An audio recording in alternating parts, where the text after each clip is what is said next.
A nossa análise de hoje começa de um jeito, digamos, bem diferente. Não numa biblioteca, nem numa sala de aula, mas direto da imaginação de um autor. Ele imaginou um encontro bastante inusitado entre duas gigantes da literatura. E tá aí, a imagem que dá o pontapé inicial em tudo. É forte, né? Inesperada. E nos joga direto na cena. Capitu e Lady Macbeth. Duas potências literárias sentadas juntas, dividindo uma cerveja. O que será que essa imagem quer dizer, hein? Ok, então vamos mergulhar nisso. Quem são essas duas mulheres de mundos tão diferentes, separadas por séculos, por culturas e, o mais importante, por que alguém imaginaria as duas juntas, talvez conspirando, numa mesa de bar? Pois bem, de um lado a gente tem a Capitu, aquela figura enigmática, complexa, criada pelo Machado de Assis. Do outro, Lady Macbeth, a personagem poderosa e ambiciosa do Shakespeare. O autor coloca as duas como arquétipos perfeitos de seus criadores. E aqui está o elo que o autor propõe. A conexão não é só a beleza que elas têm em comum, é algo muito mais perigoso, um veneno. E é justamente essa característica que, na visão dele, sela essa aliança entre elas. Agora a gente entra na teoria central, no conceito que o autor usa como se fosse a cola para conectar essas duas personagens. Ele dá um nome para isso: feminilidade desordenal. Mas o que é isso exatamente? Bom, para explicar essa conexão, o autor cria esse conceito. Ele descreve a feminilidade desordenal como um tipo de poder feminino arquetípico, uma força que bagunça a ordem estabelecida e que, na sua essência, tem o poder de levar os homens à própria ruína. E o efeito específico desse poder fica bem claro no texto. A ideia é que essa feminilidade consegue de alguma forma entrar na psique masculina e causar uma perturbação profunda, uma verdadeira desordem na alma. Certo.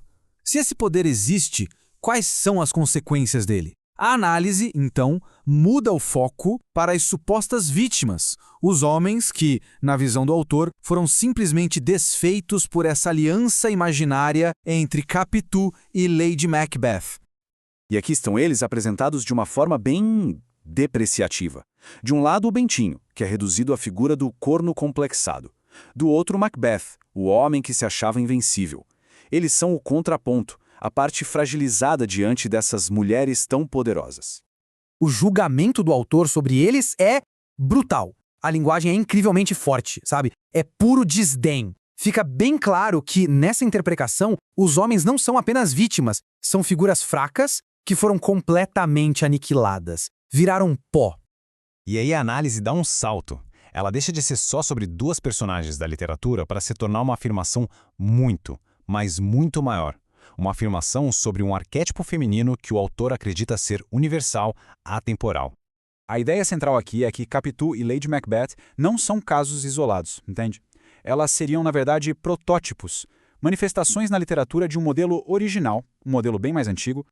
E aqui a gente consegue visualizar bem a lógica do autor. O raciocínio é direto. Tudo começa lá atrás, na queda original, com a Eva no Jardim do Éden. Depois, esse padrão passa para os arquétipos da literatura, como a Capitu e a Lady Macbeth, que carregam esse poder. E por fim, isso chega no que o autor vê como um efeito universal, a tal perturbação da alma masculina.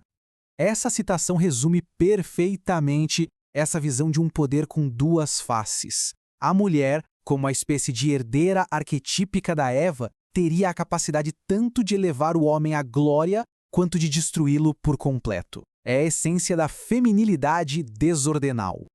E tudo isso nos leva a uma questão final, né? Ao analisar esse texto, fica a pergunta: será que estamos diante de uma interpretação literária realmente profunda sobre essas personagens? Ou será que o que a fonte nos oferece, na verdade, é um espelho, um vislumbre revelador da visão de mundo particular de quem escreveu? A reflexão fica em aberto.